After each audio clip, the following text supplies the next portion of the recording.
When disasters strike, government agencies and relief organizations rush to the scene to provide relief for local residents. But who provides relief and recovery for businesses? On this episode of the GeoTrek podcast, Gina Spagnola shares insights on how chambers of commerce are helping their own communities and communities around the world recover from disasters. Hey everyone, I'm Hurricane Hal, host of the GeoTrek podcast, where we explore the world to bring you stories about extreme weather and natural disasters not covered by the mainstream media. Don't forget to like, subscribe, and follow our content on your favorite podcast platform. And of course, follow our growing YouTube page where you can watch video episodes of every GeoTrek podcast. Further introduction on this episode's guest, Gina Spagnola, is the president and CEO of the Galveston Regional Chamber of Commerce. She's based in Galveston, Texas, right down the road from where I live, but she does amazing work all over the United States and internationally as well. Without further introduction, let's jump into this GeoTrek podcast with Gina Spagnola. Well, in this episode of the GeoTrek podcast, we have a conversation with Gina Spagnola, President and CEO of Galveston Regional Chamber of Commerce. Gina, thank you so much for coming on the GeoTrek podcast.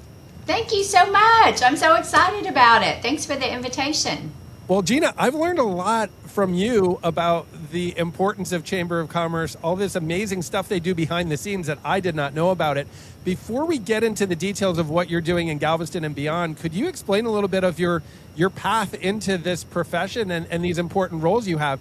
How did you end up, getting in these positions? Yeah, absolutely. Thank you so much for the opportunity to tell our story. I wanted to give a little plug for the Galveston Regional Chamber of Commerce. For those who are watching that may not know, we are the oldest chamber in the state of Texas. We were established in 1845 during the Republic of Texas, and so we're real proud of that, and so we try to be leaders in all things. So anyway, it's been a real honor to serve this chamber for 23 years.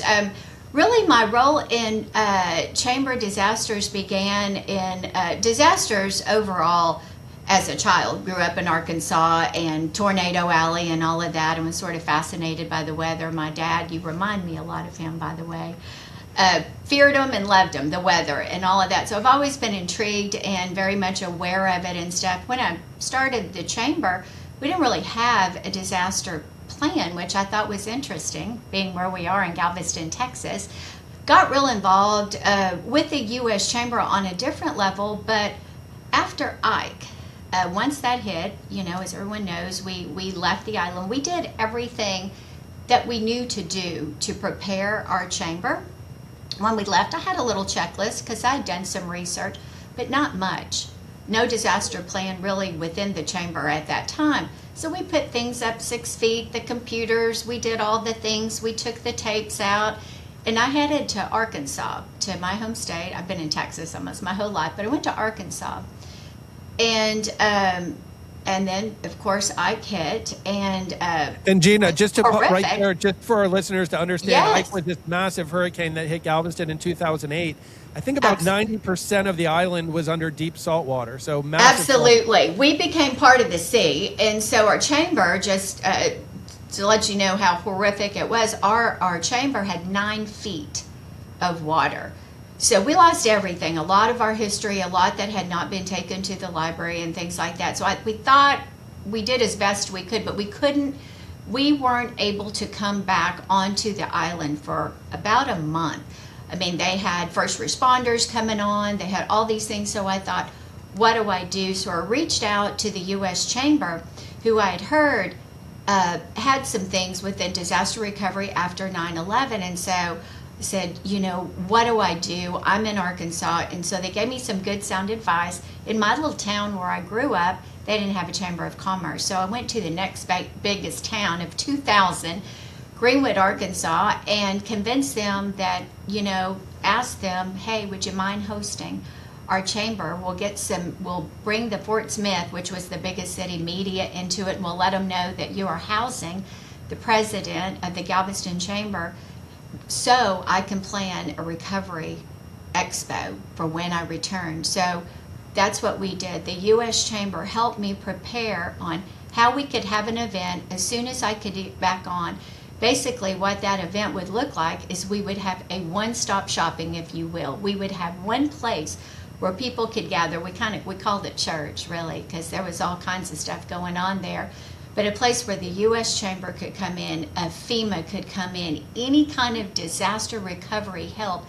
We could set up computers. We could do all sorts of stuff so that someone that came in, you know how it's so overwhelming. Like, I can help people all day, but if I've lost my home, my business, it's hard for me to even think how to put in my insurance information or whatever. So we had volunteers come out. So the public came in, we had insurance, we had pastors. It's a sad state, and people become depressed and suicidal can be, and all these things. So we had a checklist of about 100 people and organizations that needed to be there. And we did this out of Greenwood, Arkansas. We coordinated it, and then with the city, whenever I could get back, the Galvez Hotel became home base, and my home was, I couldn't move into it. It wasn't gone completely, but we moved into the Galvez and then started setting, as these people came up, economic development people, insurance people, like I said, TWIA, FEMA, all the insurance.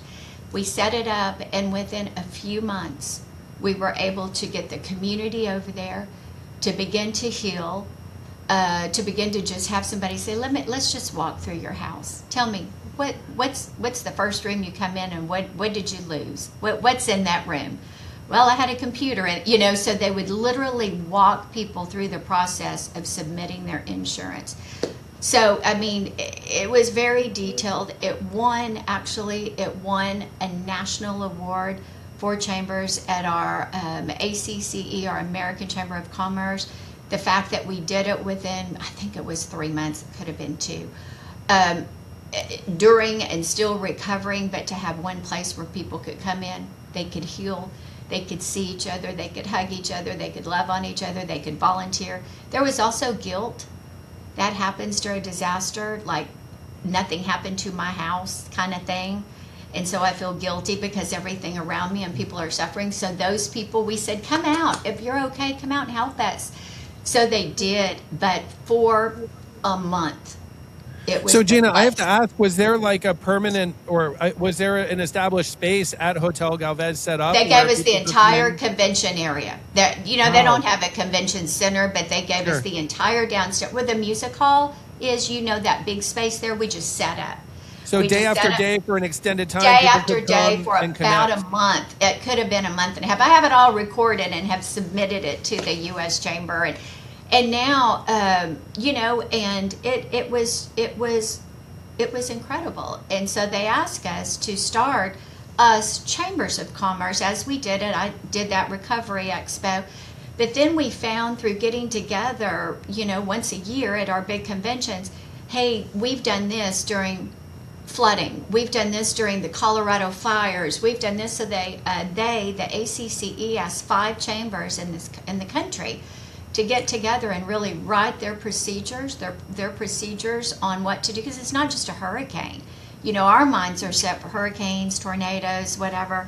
But when we go in and teach people in cities and chambers, disasters come in all sorts of forms. I mean, in chamber world too, it could be, what if somebody has a heart attack that's running your company? Do you have things set up? So it's all kinds of things that could happen.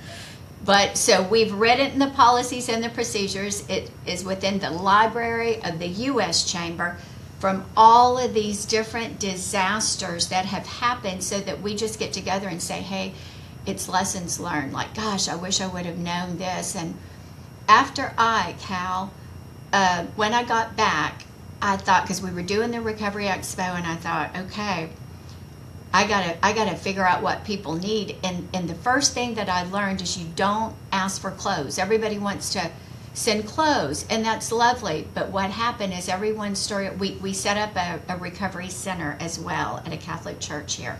They donated the space. So we were doing the recovery thing at the Galvez, and then we were officing out of this place that had no air, no heat, no nothing. We had containers of clothes.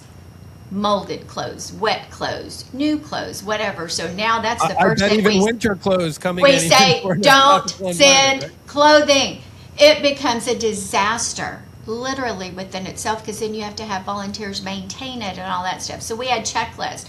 What I learned, because the angels, the chamber angels from the Gulf Coast, all of the Gulf Coast, it started at a chamber in Detroit that was watching about Ike. He made a call.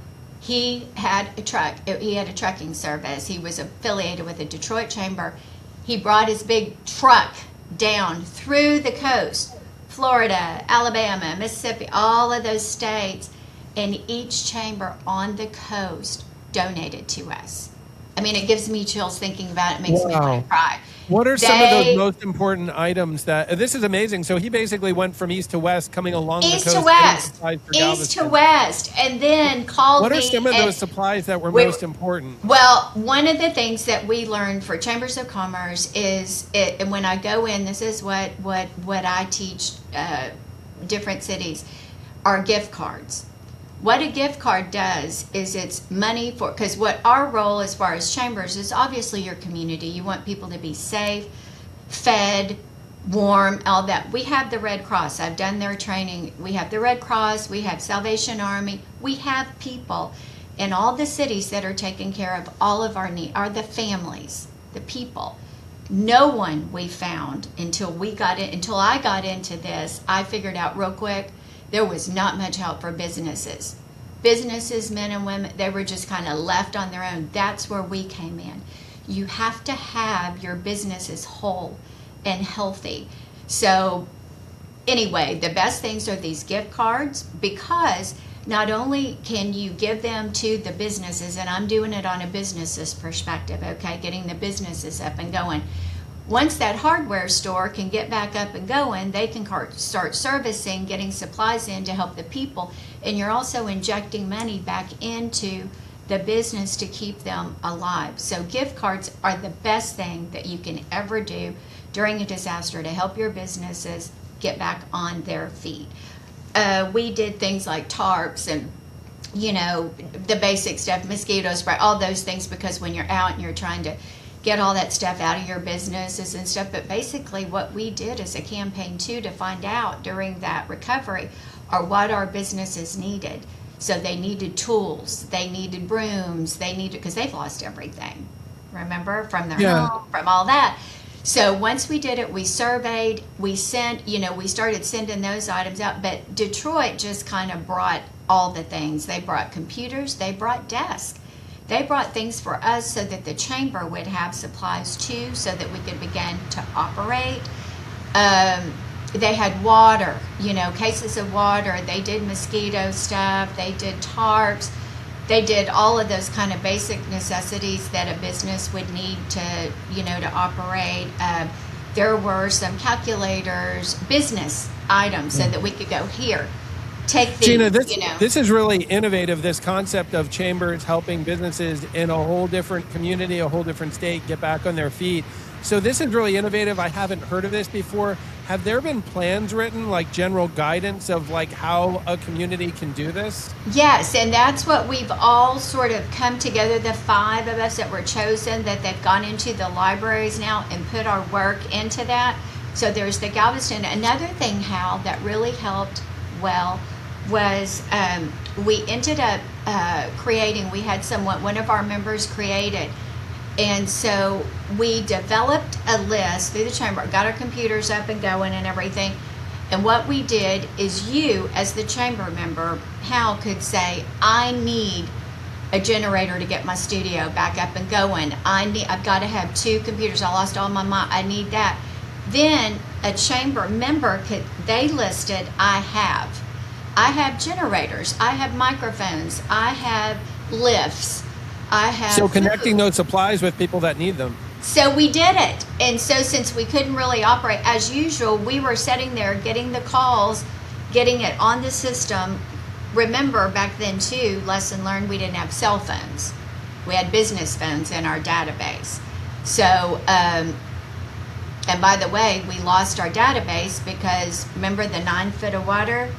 We had prepared for 6 feet, it was 9 feet, but I had taken backup tapes and stuff with me to Arkansas, they were all blank. So now, thank goodness, we have better ways to back up stuff. So we had to rebuild our membership, and I did that by walking the island. And backing up, redundancy, all that. I think we've all learned along the way. We have learned. Learned. I got home. You've got to be kidding me. So this is amazing to hear your story and how you got into this.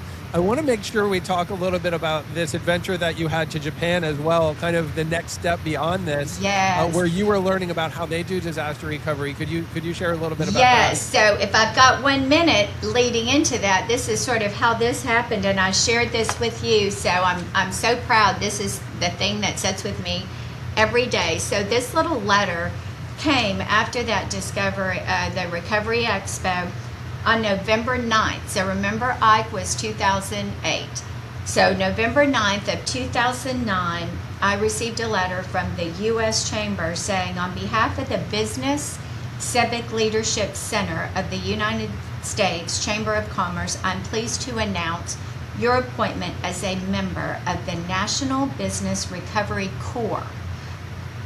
Created after the terrorist attacks of 9/11, the Recovery Corps is made up of committed individuals whose communities have experienced major disasters in the past and who would like to help future community leaders tackle the challenges of disaster recovery. This distinguished list of individuals, including citizens from across the United States and beyond, are committed to the concept of paying it forward. That was my commitment. That. If we could get through. The group includes local chamber presidents, business leaders, development experts, and emergency management consultants. The Recovery Corps goal is to expedite disaster recovery in communities experiencing major disasters by providing expert advice from previous firsthand knowledge. So as you know, and then it says it'll end in the event of a major disaster in other parts of our country and other countries all around the world, we may call upon you and need advice and maybe a trip and counsel to decision makers of impacted communities throughout the world. We hope you will share your experiences. So anyway, what an honor to be on that recovery course. It was such an honor, but it was also kind of, Lord, get us through this. Thank you so much for all of the people that came and gave and didn't know us, that breathed life into us and our business community from Detroit through the Gulf Coast, that got our businesses back up and going, got them some cash, got them things. So I said, from that point, you got me, I will go help. I don't consider, you're an expert. I don't consider myself an expert. You never want to be an expert, I don't think, because that means you know way too much about something. You've been through it too much, but what we know is what we learned, and every one of them's different. So I got the call and found out that the East-West, it's called the East-West Center. It was out of Hawaii. It was a foundation that was looking to study natural disasters, primarily tsunamis and hurricanes. And they did a whole lot of extensive research of hurricanes, tornadoes, everything going on in the United States and around the world.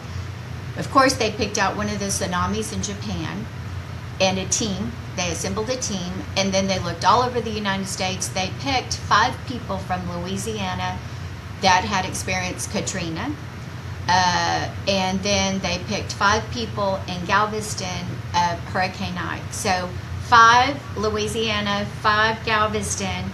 That was our USA team that got to go to Japan, and I was called. And nobody here picked us.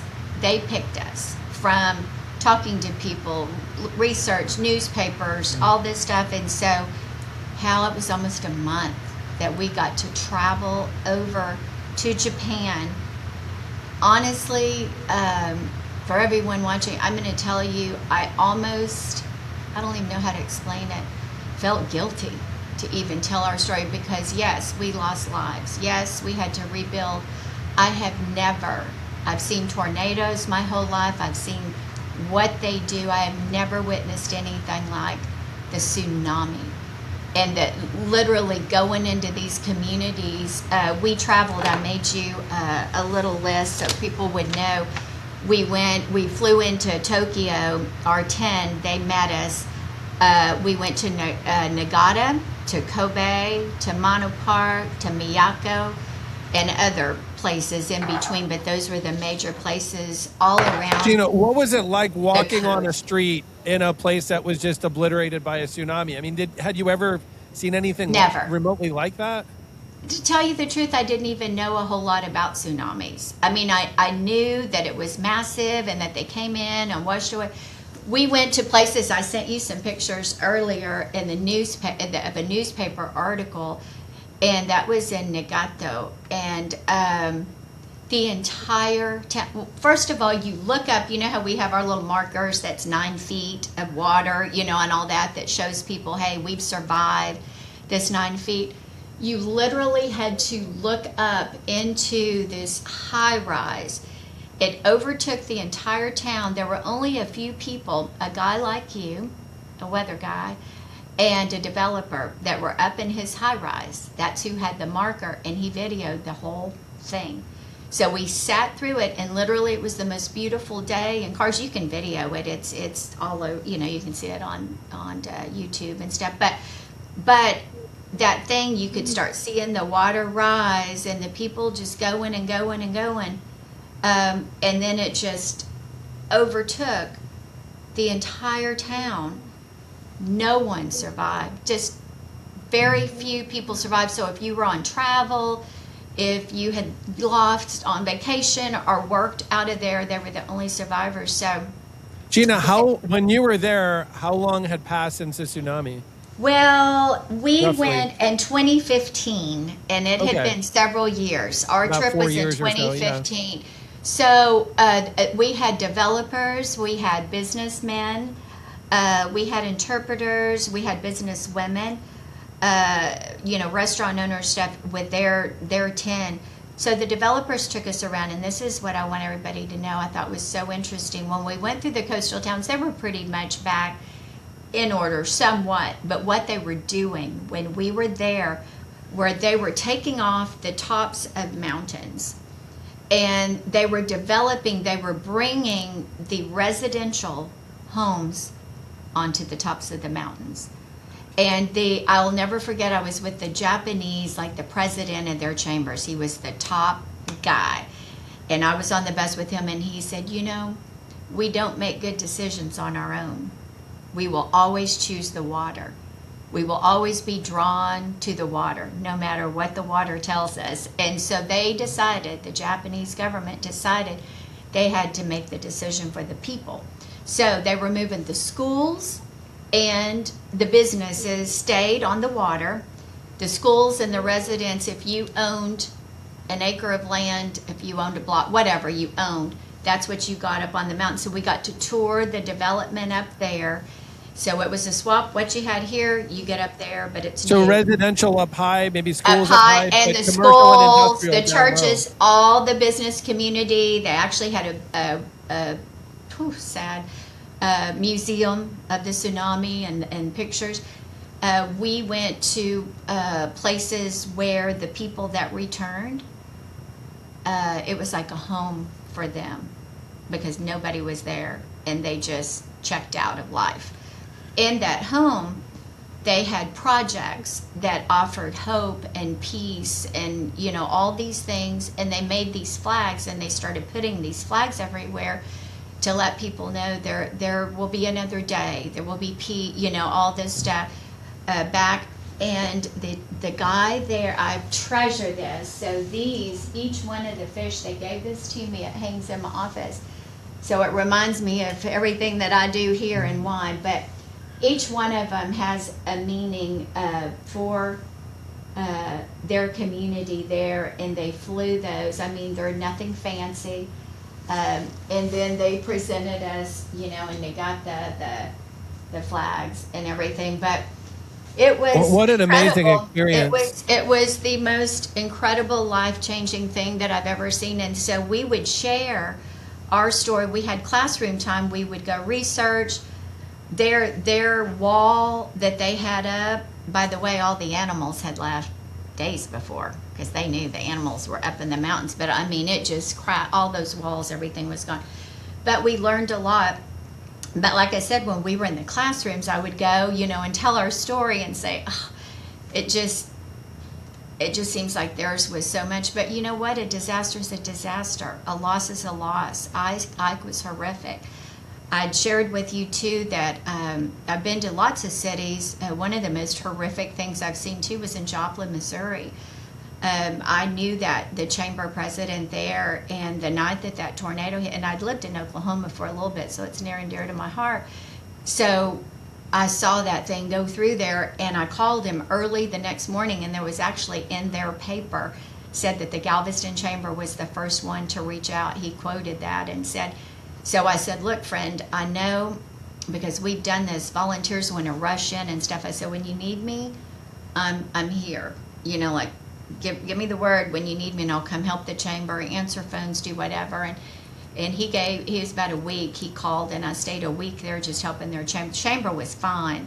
But when I wrote, did you go to Joplin? Have you seen any of that? Like Joplin before? I was in right after the Moore, Oklahoma tornado. So I have an idea of a whole community obliterated by a tornado, and the needs that would arise from that. Yeah, so we helped them by helping, volunteered. I stayed. We actually, in Moore, Oklahoma, our chamber helped this whole community, this region. We ended up getting an 18-wheeler here. The chamber helped. And we asked Moore, what do you need? What do your businesses need and stuff? And we did that checklist. And our membership and our community, Daily News partnered with us on one in Louisiana. We just fill stuff up and take them now to these communities, and then I'll physically usually go and just try to help their chamber get their head around it. If I just have to go and greet people and do stuff and let them go comfort their people, then that's my role. It's just to answer phones and to be there and do that. But I'm telling you, when I topped the hill, because Joplin seemed fine going in, their chamber, their downtown was intact. I'm thinking, oh, but when you would top it, it was like the earth had just been rolled up, just like carpet, you see it. And we couldn't even figure out. I took a check from the Moody Methodist Church here to help their church, and a lady that was with me had been there her entire life. She was about 70, and she's going, I don't know, I think it's this street. And one of the things we've learned how is about photographing our neighborhoods and all of that, and so now we're beginning to do that. But years ago we didn't do that. So you didn't know where the businesses were and exactly which house was there. And so now communities are beginning to do that. And that was one of the things we learned after Ike, Gina, I found it really interesting that you just reached out to establish contact, but said, I'm here. It's almost like you let them know you're available, you're ready to serve, but waited for them then when they're ready. Yeah, one of the things we teach and try to explain to volunteers, like even here when there's something they know we're very active in it and they just want to help, want to go to the hill country, I want to help, this is Texas now, we got to go. And so I collaborated with the hill country chambers, and what I say is wait. Because what I learned in a disaster is just like the Bible says, there are seasons in Ecclesiastics. There's a season, to dance and to sing and stuff. And what I always tell, Joplin, Missouri said, when do we start rebuilding? And I said, you will know. Because you do have to, I can't tell you that. There is a time to mourn. You have to mourn. You have to love on each other and mourn that we have, we've lost everything, and we didn't, thank goodness, but there's a time to mourn, but there is a critical time that you have to rebuild. And if you wait too long, people leave. People left Joplin, people left Moore, Oklahoma, they are gone. It's too hurtful. So the leaders in the community have to know, this is our time of mourning, but you have to have leaders that say, we're rebuilding. Gina, the timing of this is fascinating because, as we all know, when a storm hits, you have your initial period of rescue and recovery, high media attention, and then very soon the media moves on. It sounds like you're saying there's an optimal time, like not in the first days when there's still rescue and recovery and people are mourning, but if you wait too long, now you're getting people that evacuated might never come back. They say, well, my restaurant isn't going to reopen or my business isn't going to reopen. Sounds like there's an optimal window there where it's time to move. Yeah, and as a city, you have to have that leadership once it's, and it has your city has to be ready. But as a volunteer, if you're looking, you're listening, you're like, I have that in my heart, I want to do it. Wait until a city says, hey, we need volunteers. Likely that's when the media leaves. 2-3 weeks afterwards, and all the cameras are off and everything's out. That family, that city is hurting. And they need help, and they need supplies, and they need that. But the worst thing you can do, because it's also very dangerous, and Joplin, you've got people just want to look at it. They just want to drive through and look and see the disaster and go through and film everything. Horrible. That's a horrible thing to do. And so we are always saying, just wait, offer it up, get a list of things, and let them tell. The Hill Country, my friends are like, I said, hey, I just talked to our chief of police. He had been talking to them and stuff. They go up there. Is there anything your chamber needs? I can send it, or do you need me? And they're like, Gina, I think we're fine. We've got a lot of help. We'll let you know. And a couple weeks later I went. But that's the thing is it's critical for the leadership in a community like COVID. To me, that's a disaster. Yes, it was hell, but that was disastrous for the business community not to be able to turn that sign over, we are open for business. So our chamber never stopped. I never missed a day for all that year and a half, whatever. I came in. I got ready. I came in. We couldn't open the chamber, but I went to our chamber businesses. How can we get these Easter baskets out on the sidewalk so people can drive through? We did a mall, an online mall. We had our young people, our C crew, help our seasoned businesses that didn't know how to put their stuff online. They'd never done anything like that. We partnered them together and started a mall where people could start going online and shopping and doing stuff. I was out there. Tell your story. I was at Mosquito Cafe where James Clark was out there selling groceries and toilet paper, and come on by. So all day for 8 hours every day, we were out with a microphone, nothing fancy, just trying to get people out. If you don't, and especially for a Chamber of Commerce, that is our time. We are not relevant. If a chamber is not stepping up, there were chambers that were on vacation and went back and got degrees and did all kinds of stuff. And there were chambers that knew we promote and advocate. Gina, when you're telling these COVID stories, it really sounds like the successful chambers had flexibility and relationships to do some pivoting there pretty quickly, right? We did. Long as we could do it safely and be out there and everything. If we couldn't save them then, I say close your doors. If you're home and not helping these businesses when they need it the most, when we went to Alabama, we did, and let me just tell you one more thing about how disasters happen that you're not really thinking about. In Colorado years ago, when they'd had some big fires, we got a call from the U.S. Chamber. We were on with some of the chambers in Colorado who were not affected by the fires at all. But the media had fires in Colorado. So all of these places, people were calling and canceling in Vail and Breckenridge and all this. It was a disaster, a marketing disaster. It sounds like you're saying there are areas of the state not impacted at all. They weren't even impacted, so people stopped. They didn't go. So then the businesses were like, oh my gosh, we're hundreds of miles from the fires. So we put together our disaster recovery team. We put together marketing plans. We worked with chambers. All of us kind of got together, coordinated in our own state. So we took on Texas. A lot of our chambers took on Texas, and we're like, hey, Colorado is absolutely open for business. If you were planning on traveling up there, continue to go. This is the area.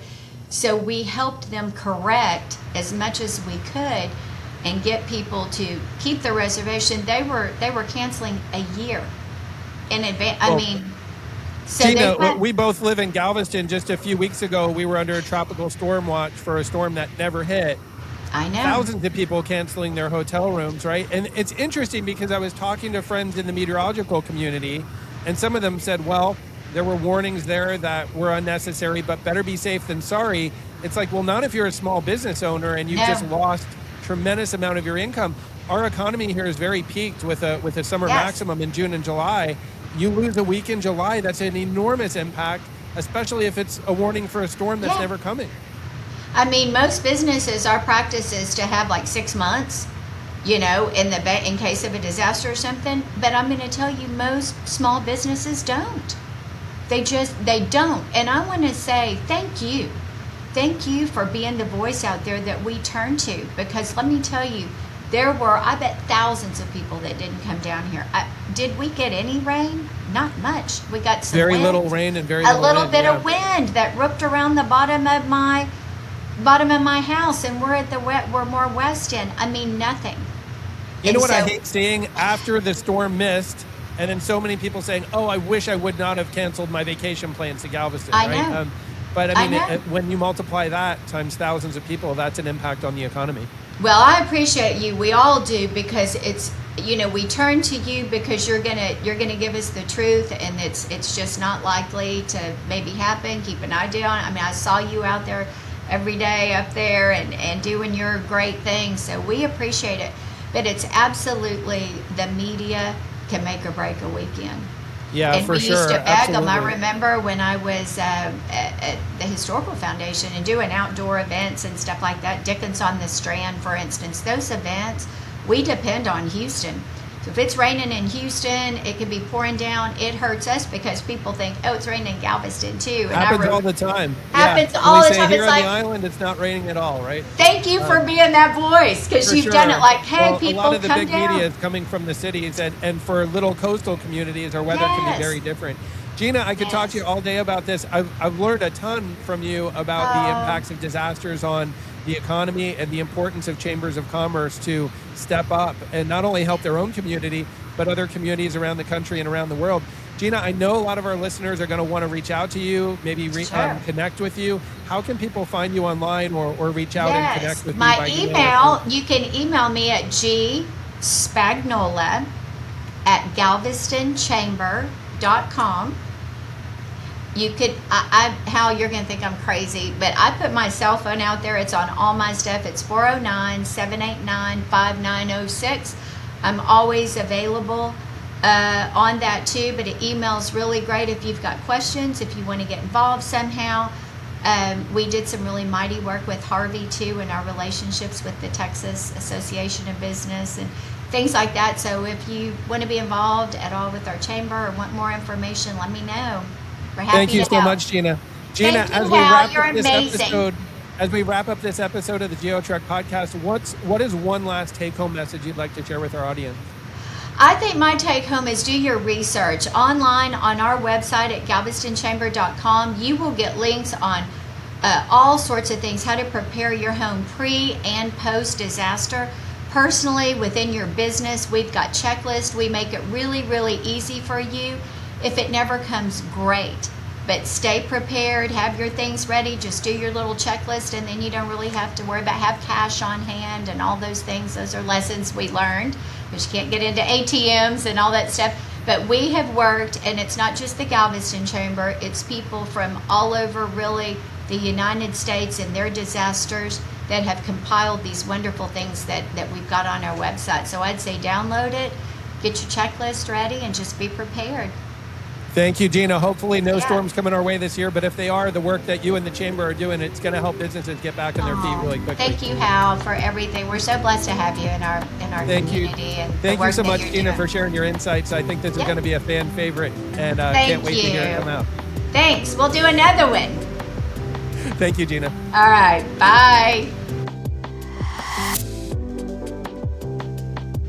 Thank you so much, Gina, for taking time to come on the GeoTrek podcast. You shared so many insights about how you and your colleagues are doing great work around the world. I walked away with 3 main take-home points from the conversation with Gina. Number 1, I had no idea that chambers of commerce are helping their own communities and even reaching across state and international borders to help disaster-prone communities recover from natural disasters. We've all seen federal agencies and relief organizations come and help residents that were impacted by extreme weather or natural disasters, but I had no idea that the Chamber of Commerce is doing that as well. So hats off to you, Gina, and to your colleagues with Chamber of Commerce, both regionally, locally, and internationally, that are helping people recover from disasters.